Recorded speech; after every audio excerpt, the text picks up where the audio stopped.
A young lawyer wakes in a castle that has no mirrors. The doors are locked from the outside, and his host only appears after dark. Dracula is the story everyone thinks they know. Capes and castles and bats and stakes. But Bram Stoker's original is something else entirely. It's an epistolary novel, told through diary entries, letters, newspaper clippings.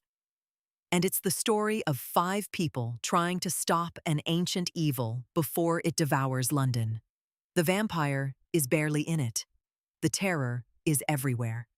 Jonathan Harker travels to Transylvania to help Count Dracula buy property in England. The Count is polite, educated, fascinated by English life. But Jonathan notices things. The Count never eats. He climbs the castle walls like a lizard.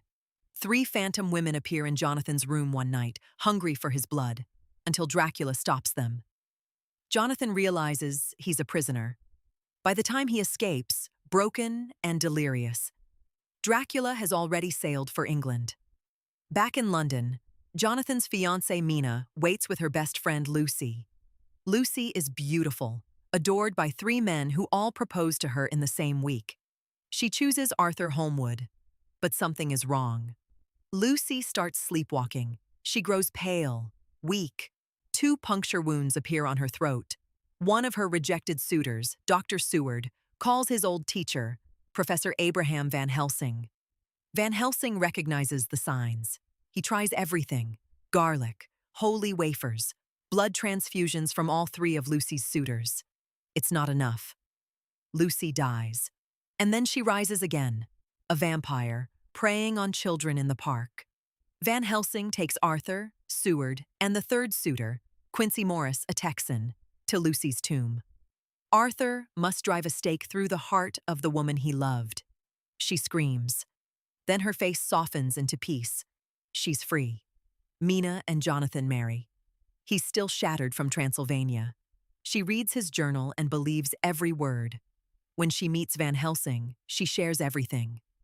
The group realizes Dracula has been systematically purchasing properties across London, safe houses where he can hide during the day. They begin hunting him, destroying his refuges one by one. Dracula strikes back. He comes to Mina in the night, forces her to drink his blood. The connection means he can read her thoughts, and she can sense him. Van Helsing hypnotizes her at dawn and dusk, the moments when Dracula is weakest. Through her, they track him. He's fleeing back to Transylvania.